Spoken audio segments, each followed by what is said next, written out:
Okay. Today, what we will see, CSS selectors. So here I can create a new folder, day 05, and here index.html here,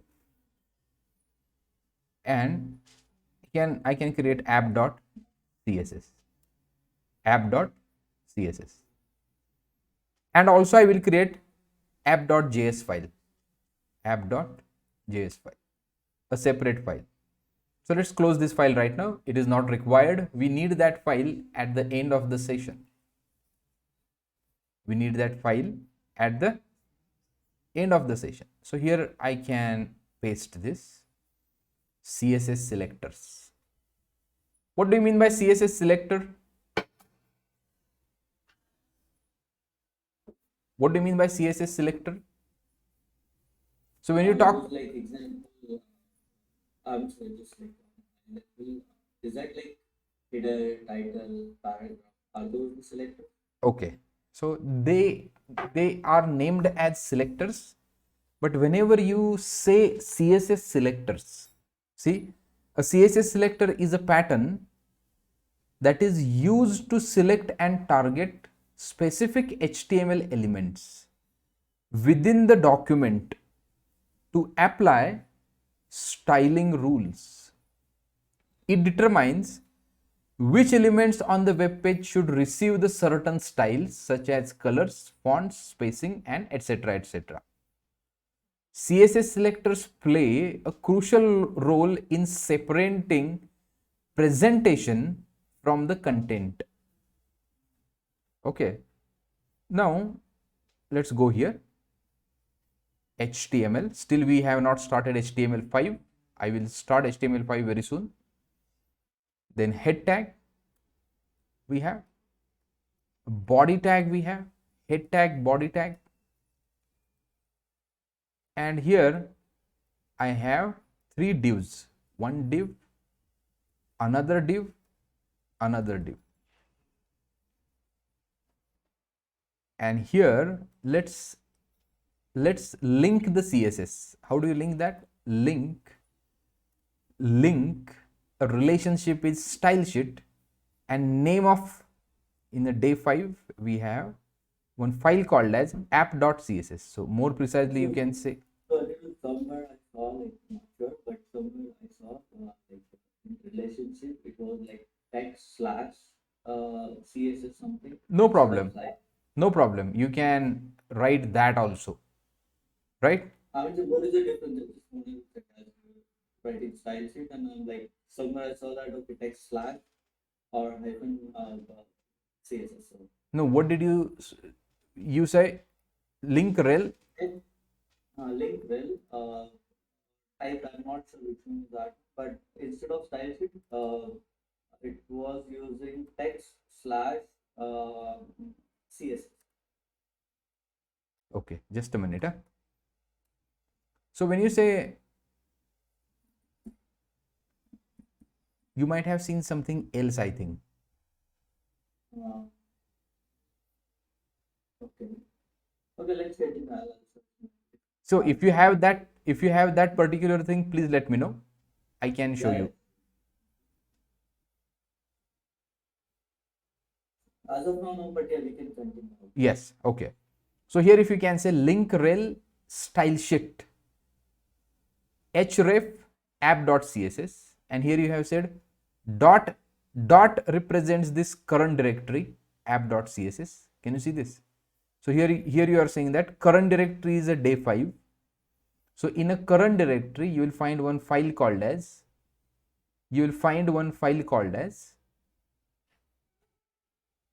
app.css, right? App.css, and that file would be having, what you can say, all the styles. So we have seen you can write style in a 3 ways: on element, embedded, and external.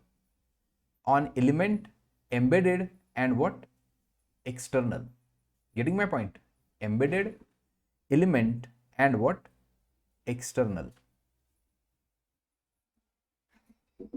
Now Now, so okay, I got it. You might have seen this type attribute, right? Type text forward Yeah, slash maybe. CSS. Yes, maybe. So you are saying that what type of relationship it is. So generally type we don't write, right? Just a minute.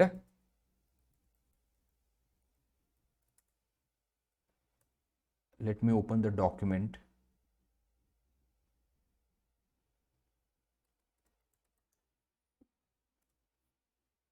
Okay.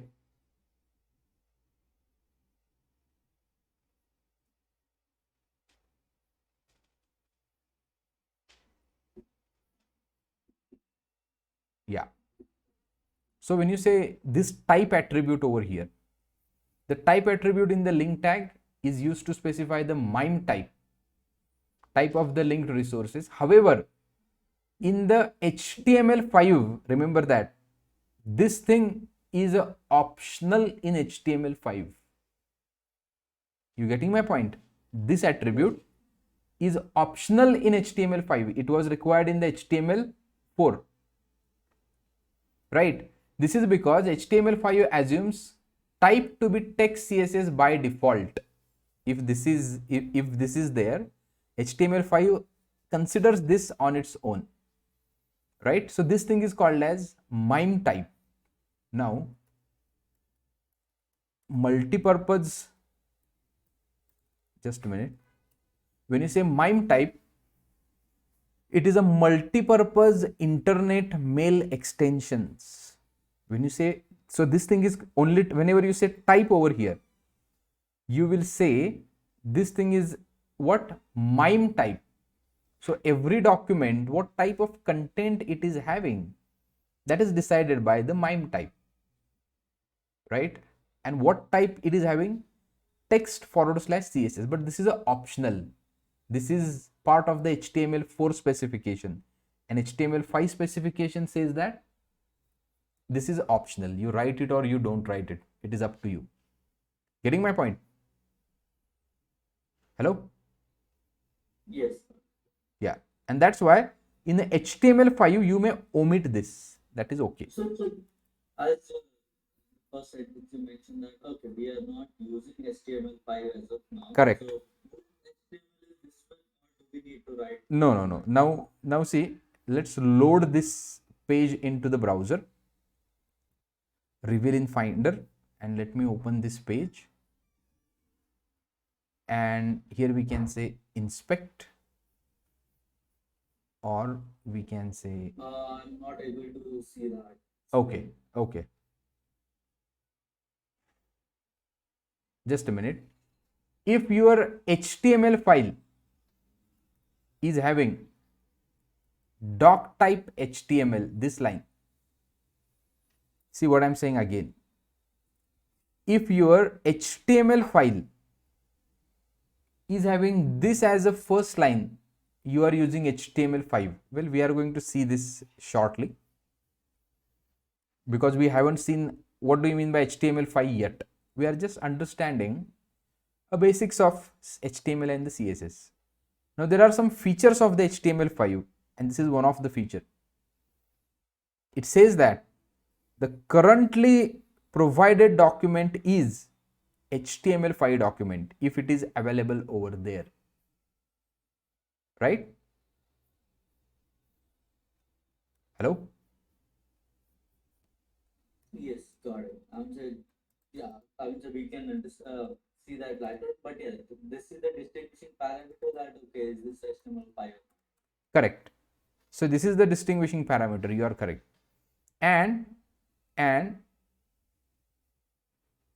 if you have seen something like this, there are multiple things are actually. So if you have seen something like this above your HTML page, something like this, I'm saying public and something like this. This is the 4.0 of the HTML. Getting my point? So this is the HTML4. If you write this is the HTML5. Above is 5, below is 4. Correct? So presently I'm not writing anything about HTML5. Now HTML5 is obsolete. There are the websites who runs on the HTML5, but whenever you develop new websites, it is highly recommended that you should go with the HTML5 only. Is it clear? Yes. So as they are not writing anything, so what this will be treated? 3, 4, 5. So what this will be treated by browser as they are not adding. In my opinion, as far as my understanding, it should consider HTML5. Let us see. Let us see.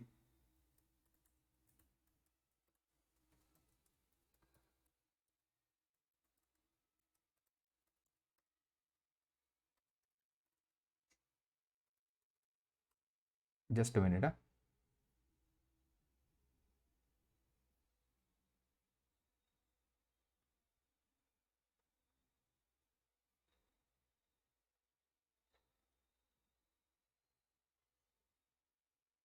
Just a minute.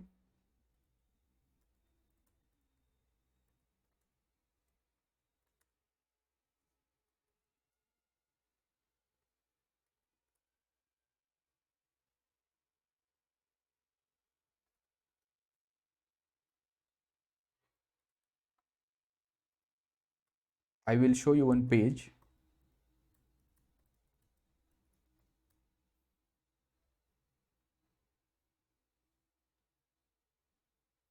Yeah. So there is another concept over there. In the HTML, you can say when there is a no doc type declaration in HTML document, the web browser is forced to enter into the quirks mode, right, which can cause the browser to render the page differently than intended. This result in the compatibility issues. See here. Just a minute.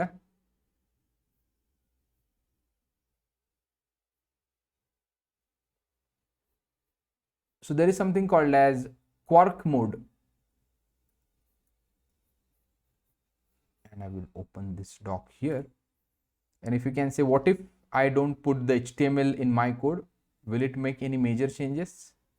The doc type declaration must be the very thing in your HTML document before the tag. The doc type declaration is not a HTML tag. This is the instruction to web browsers about what version of the HTML page is written in.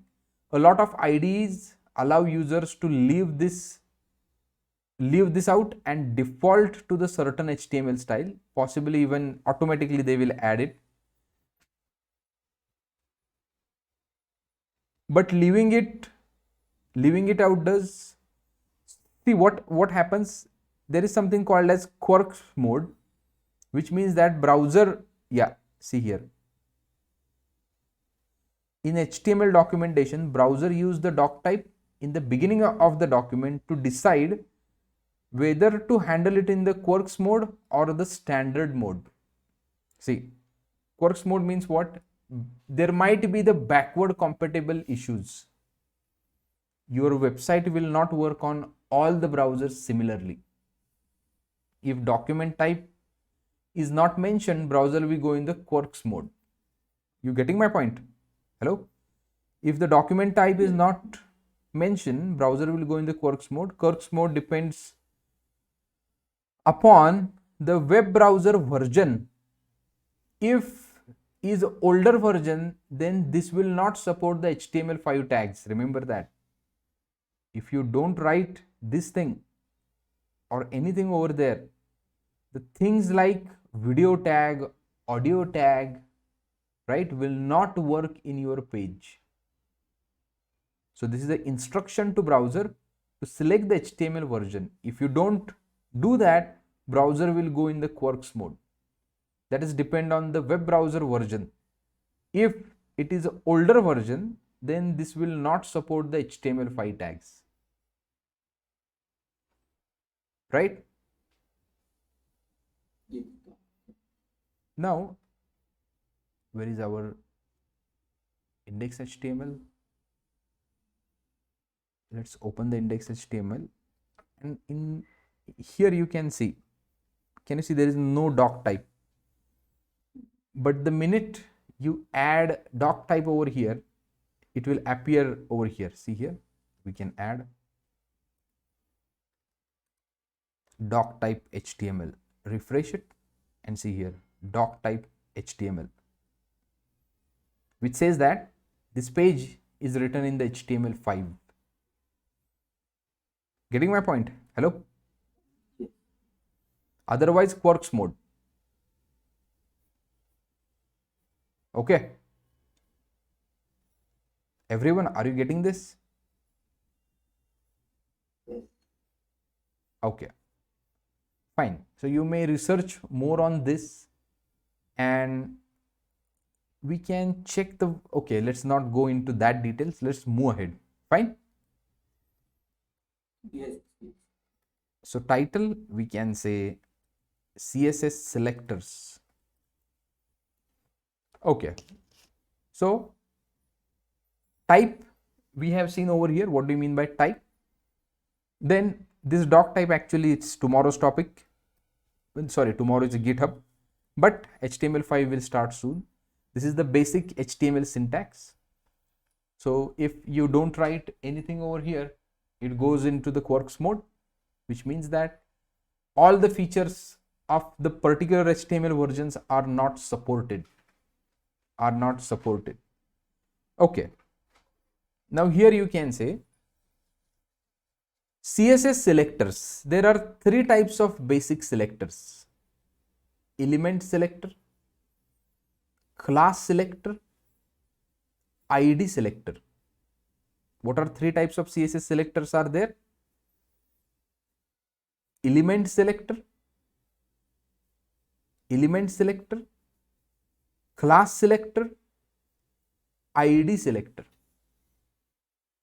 Okay, let me show you by means of code. So I want this div to be this div, or instead of this div, let's have a paragraph. And what? Paragraph. Okay. So I want a paragraph which would be having a background color blue, background color Dodger blue, you can say, and the only color that is a see, how do you write the CSS file? So all these are the styles. You may write all these things like this over here, style, and here we can say background color Dodger blue, background color what? Dodger blue, and foreground color, that is the only color, text color, you can say Alice blue. Now how do you write these things in the CSS file? Can you see in the CSS file? How do you write these two things? So we have seen styles can be applied over here, or that can be applied in a separate CSS file. So here you are saying that, okay, wherever you same thing we have written style, background color Dodger blue, color Alice blue. So same thing we will write. So same things we will write in the CSS. First you will mention name of the paragraph. This thing is called as element selector. Element selector. What this thing is called as? Element selector. You are selecting this element by its name, by its element name P. And here we can say Alice blue. The way you applied on the style, in the same fashion you can apply over here. So comments in the CSS are written in this way. You can write comments in the CSS /* star //. So starting comment would be star // ending comment would be /* So this thing is called as element selector. Go here and refresh it. Presently you will not find anything because in a paragraph there is nothing. So here we can say hey hi, refresh it. Can you see hey hi? A Dodger blue background color and text color is a hey hi. Hello? Element selector. Second selector is ID selector, ID, can you see there is a predefined attribute available, there is a predefined attribute available, there is a predefined attribute available, ID. To the every element you can give ID, and ID must be unique throughout the page. What I'm saying, this ID must be unique throughout the page. So for this p tag can have a separate ID, this div tag can have a separate ID, this div can have a separate ID. So we can say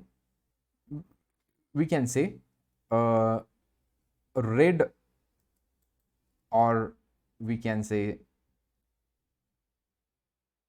a bigger, bigger, bigger div. So this is the ID, right? And if you want to select this element in the CSS, if you want to select this element, if you want to select this element in the CSS, you can write hash whatever ID over here, that ID will goes over here, and then you can say width 300 pixel, height 300 pixel, background color. Can you see all these are the styles? You may write these styles in this way: style, width 100 px, height 100, 200 px, semicolon, background color.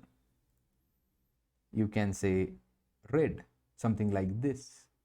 So whatever style you write over here, right, all those properties can be written over here. But if you want to select this element by means of ID, if you want to select this element by means of ID, you can say hash bigger div, width 300 px, background color we can say red, purple, or simple red. Okay. Now if you want to select this, now see I have a class, see here there is one attribute called as class, and we can say button or btn small, btn what, small. Name can be absolutely anything, this name can be absolutely anything at your convenience, but one guideline is that should stick to the common sense. While giving the names, you should use little common sense. But this name is valid as far as the HTML or your browser is concerned, or the CSS is concerned. This is a valid name, this is a valid name. But it doesn't have any, what you can say, a meaning. That's why we should not use this. You should use some meaningful names. So here you can do hash btn, sorry, now see it's a class. This is what? Class dot btn smal, btn small. So here we can say width, say 50 pixels, width 300 pixels, height 80 pixel. Okay, height what, 80 pixel, and color, background color,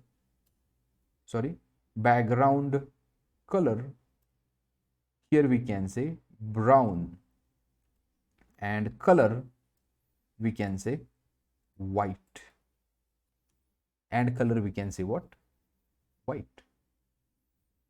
Now go here, refresh it. Can you see this is a bigger kind of div, and this is little bit, this is the button, one of the button. Now see selecting. So this is a separate CSS file. This is a separate CSS file. This is a separate HTML file. So for styling purpose, I want this div. For styling purpose, I want this div. So I need to have a reference of this div. So these elements in the CSS file can be referenced in three ways. First, by means of name of element selector. So this thing is called as ID selector. ID selector. This thing is called as class selector. See now, if you write a class property over here, you write ID property over here. You write what? ID property over here. You use class property over here. If you use class property over here, you need to write a dot btn small, dot btn small. If you want to select this div, right?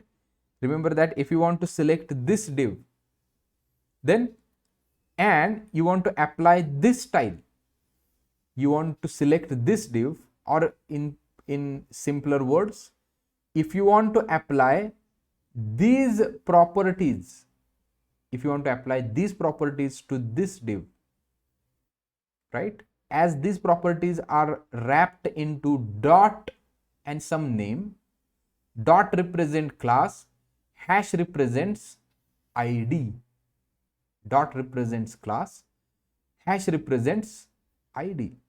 So if you want this div to be having all these style properties, right, as this is a class, you should use which property?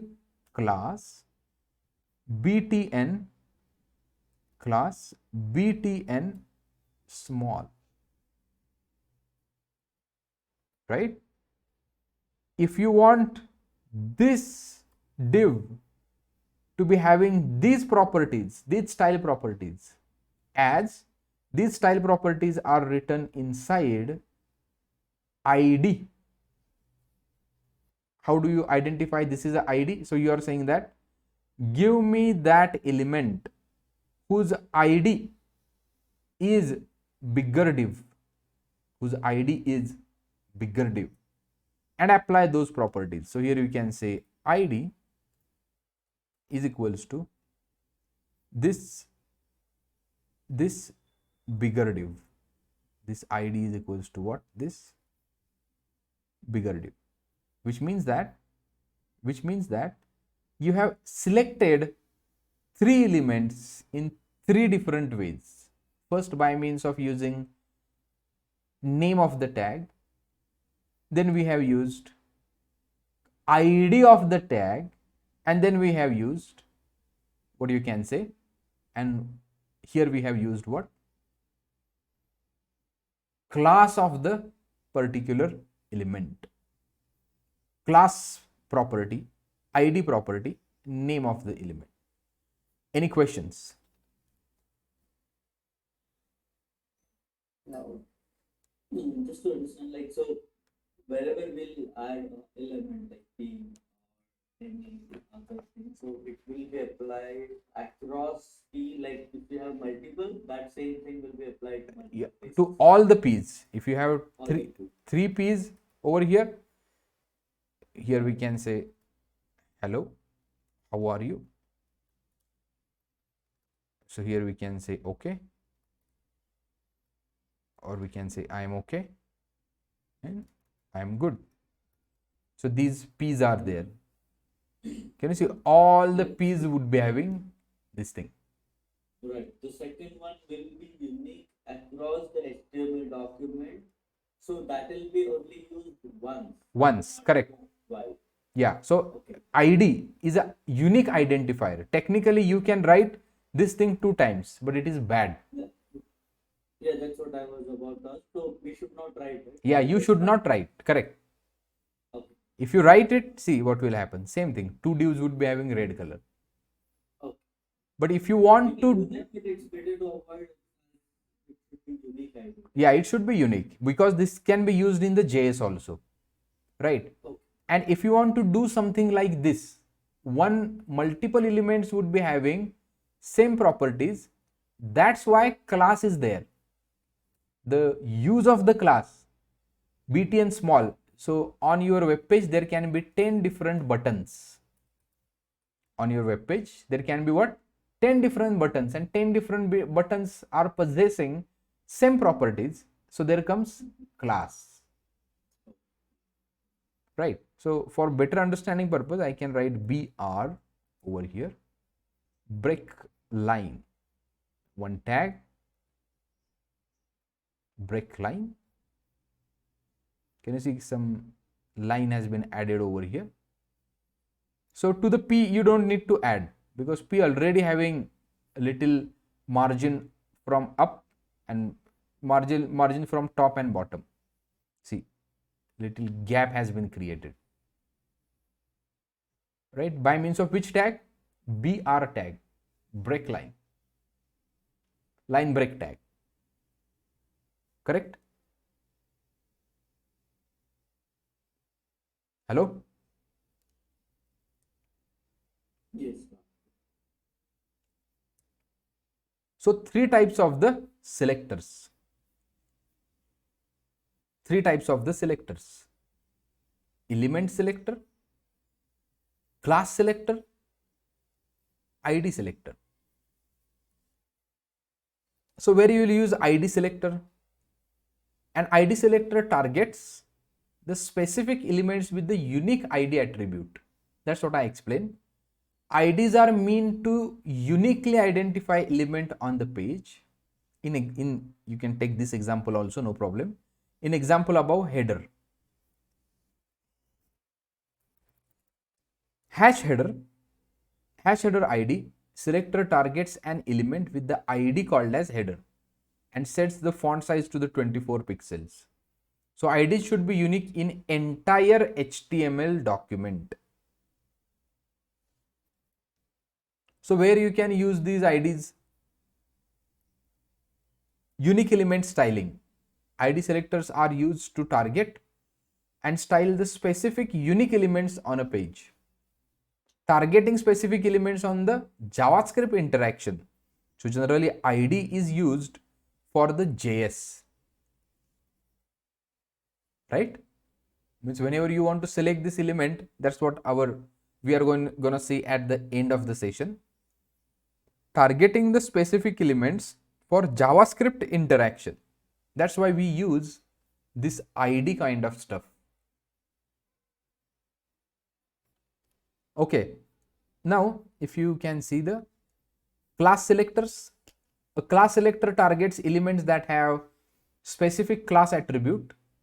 Classes are used to group elements that share the same styles. In the example above, here you can say dot highlight class selector targets the element with the class highlight, which means that in the HTML you should have an element with the class name as what? Highlight, and it will apply background color to that particular class. Use cases: styling multiple elements with the similar characteristics and creating reusable styles. Means across the page,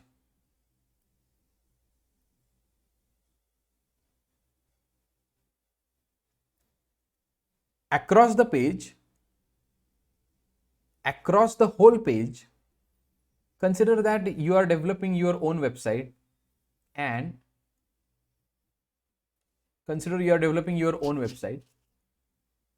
round button you have created for your own website, and wherever you use a button, that should be round button. That's what your requirement is. So in that case, you will not use a ID selector. You'll first create a class called as round button.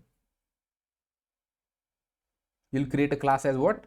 Round button. And whenever you use a button, input type button, everywhere you will apply the class as what you can say, round button. Correct? Hello? element selector. An element selector targets all the instances of the specific HTML element. In the example above, the P selector targets all the paragraph elements in the HTML document and changes their text in the color blue. All the paragraphs. Use cases applying the default style. So element selectors are often used to apply the default styling to the various HTML elements throughout the website.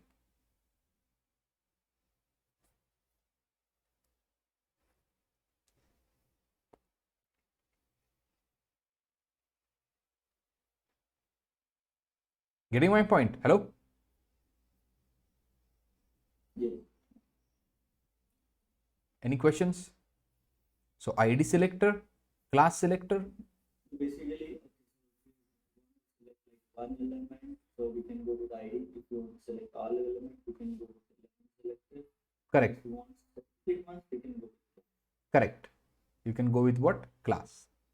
So these are the basic selectors. These are what? Basic selectors you should know. Then we are going to see one more topic inside this called as, we are going to see selectors, CSS3 selectors, combinators, pseudo classes, pseudo elements. So these are the different categories. But those are written on these three basic selectors: ID, class and name. ID, class and what? Name. So these selectors: element, class and ID. Okay. So let's try some hands-on over here. I can say one div and let me write a break line before this div, and inside this div, input type text we have. We are going to enter the text. Now I want to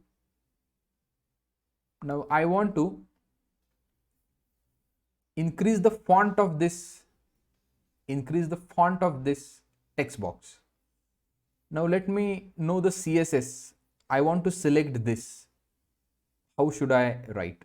And there is a one more input box. There are two input boxes, and I want this to be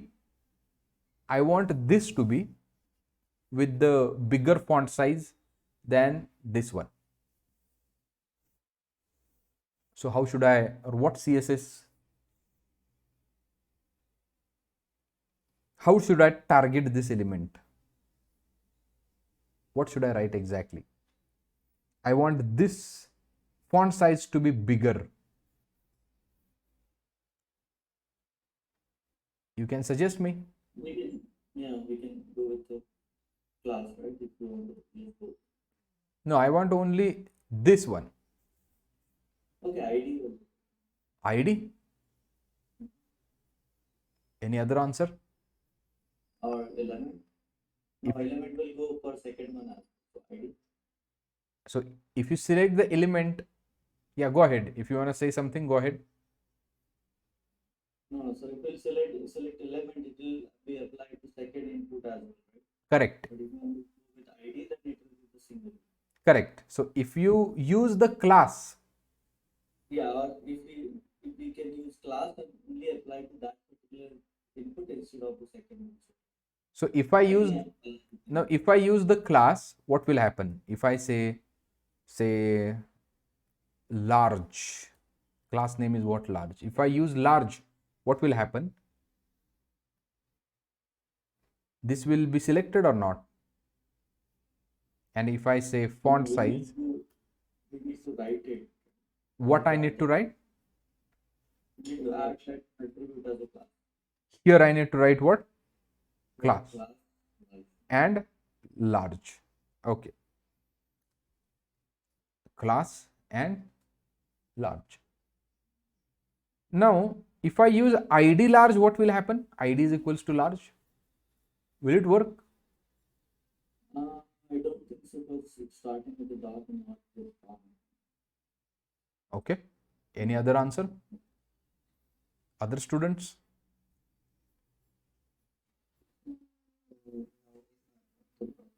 This will not work or it will work?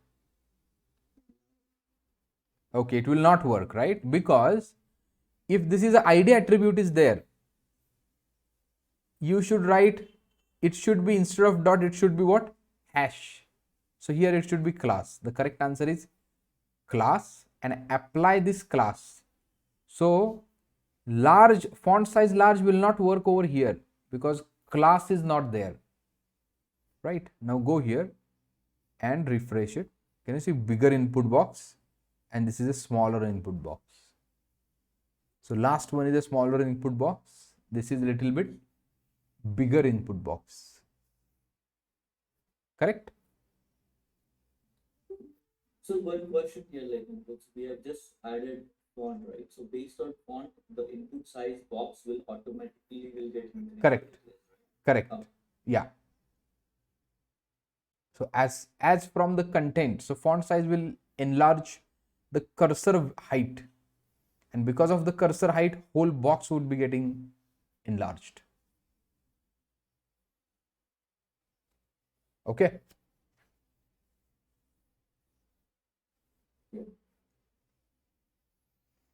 Okay. Now I hope this is clear to you. Let's head to the second part of the session. Use of the JavaScript. We already have created the JS. Right? Now the way you have imported this CSS, in a same fashion, you import the script in the current directory. You are saying that there is something called as app.js. There is something called as app.js. Selectors, we are understanding what? Selectors. So in the CSS, if you want to select this in the CSS, before moving ahead, I can just show you console.log. So we are going to understand this thing at the time of JavaScript in detail, but right now in the layman's language you can understand this. If you want to print something over here, in the layman's language you can understand like this. If you want to print something over here, right, you can write it over here. So here I can say script is loaded. Okay, now refresh the thing, and here you will see script is loaded, which means that this HTML is connected with this JavaScript, which means that this line has some effect. If I comment this line, refresh it, can you see script loaded will not work. Similarly, if I comment this line over here and refresh it, nothing will happen. CSS, all the CSS effects would be removed, which means that this line is having some meaning.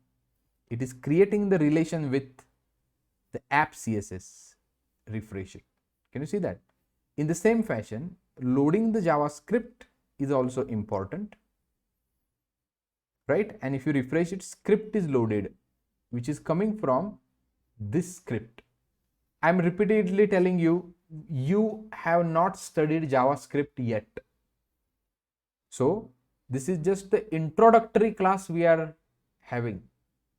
So in the first week, what I generally do of the session, I give introduction to the full technology. So I am doing that thing over here. So we are understanding the technology, whatever we are learning. So we have seen selecting the CSS, important topic. Now selecting this element in the CSS is one aspect. Now I want to select this element in the JavaScript also. So here we have seen console.log, script is loaded, printing over here. Then here you can say, now I want to load this element. I want to load this element into the JavaScript. So here I can say document dot, can you see, get element by ID. Document dot get element by ID, and here I can provide this ID, this ID. So let's store this in one variable, say dv. So this is the variable name. This is the variable name we have. This variable name can be anything. And if I write again console.log this dv, and I refresh it, okay, this is some another story. Now what you are getting over here you are getting null. So here it is saying that boss, you are asking me, so here what is the meaning of this line? Go to the whole HTML, go to this HTML page and find, go to, see what I am saying, listen this very carefully. What this line, yesterday we have seen what do you mean by this document. Document will give whole access, document object will give access to the whole HTML document which is loaded in the browser. So you are saying that, okay document, I know you are loaded, just find out the element whose ID is this, and technically it should give you this div, but it is giving me a null. Reason behind is that, first remember that this script is getting loaded. See, sequence in the HTML matters. First this script is getting loaded and then body would be getting loaded, which means that whenever this line is getting executed, body has not been loaded yet, right? And that's why this dv is becoming null. So if you write this line after the body tag, now see, the answer null no more would be there. Can you see, here you are getting a particular element, hash div bigger div. See here, you are getting particular element, const dv document.get element by id bigger div. So if you write the script over here, what will happen? First script will load and then body will load. So whenever this would be getting loaded, body has not been loaded yet.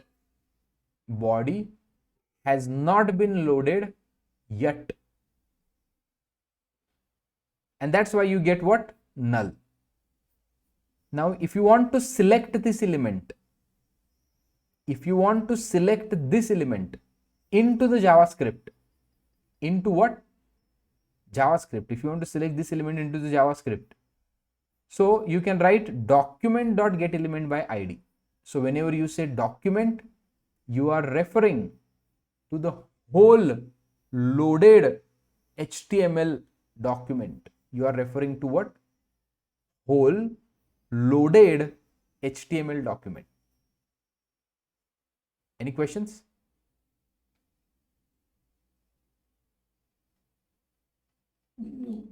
This is clear, right? Any questions? If you have, go ahead and ask me. Yeah, so get element by id is a predefined function in the JavaScript. And what this function does? It goes to the HTML page, HTML body, and it finds for the particular element whose ID is this. Get element by ID.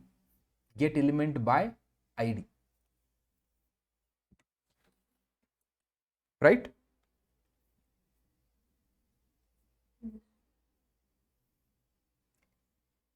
It is a predefined function in the JS. So whenever we will learn So whenever we will learn HTML, at that time you will get to know these things very clearly. But just we have seen so far what would be there in the HTML, or what would exactly HTML, CSS and JS will look like. This is how it will look like.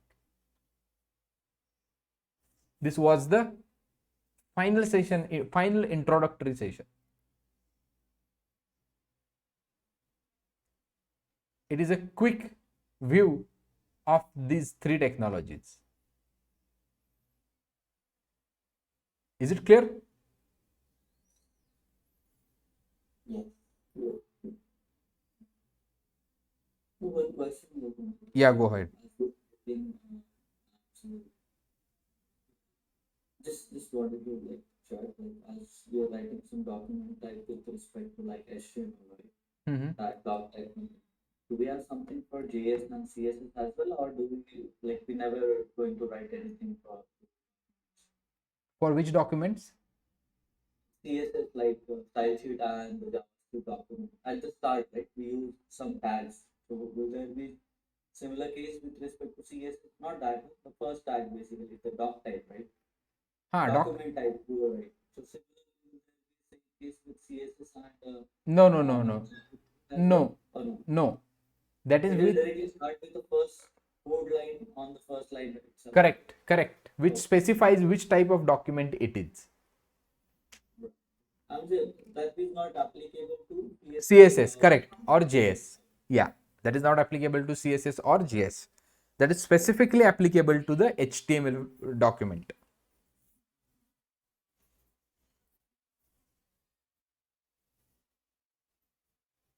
Okay, there are a few more functions like, yeah, go ahead. If you have any questions, go ahead. There are a few more functions like document.query selector. And here you can write btn small, and here we can say const smdv. Well, we will see this later on actually. smdv small dv, this variable name can be anything. smdv, refresh it. Can you see here it is referring to the another div. So the way in the CSS you have selected the classes. So here you are saying that select by means of the class name. Query selector is a built-in function. This is for the ID. And here you can write anything. Here you can write hash bigger div also, no problem. Hash bigger div. So if you want to select something and you don't know the, or you know the class, right? More specifically, this would be used with the class .btn small. If you want to select by means of ID, here you have like this. Well, don't worry, we are going to see all these functions in detail later on. Whenever we will learn the JavaScript, after that there is one session called as DOM, document object model. At that time we will see all these things. But HTML would be having something like this. CSS would be having something like this. CSS would be having something like this, and JS would be having something like this code.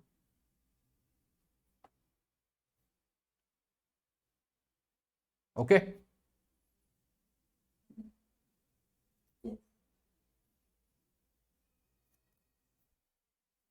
So that's what I have intended for today's session.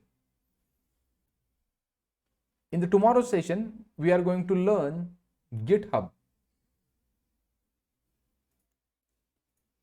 So if you are on a Windows machine, make sure you will install Git SCM. This is one of the software. Download from here and you can install it. Git SCM. Git SCM. I can paste link in the chat box. You can try downloading this. Git SCM.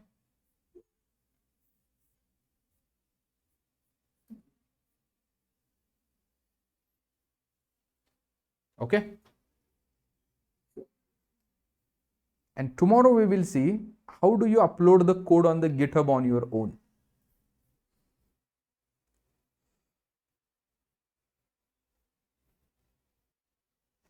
We will have understanding of what is GitHub and how do you upload the code on the Git. We will see tomorrow.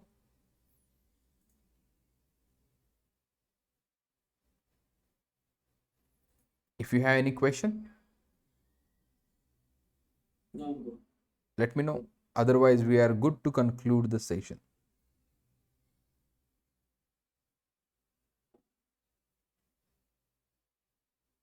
Yes. Fine. We'll meet tomorrow.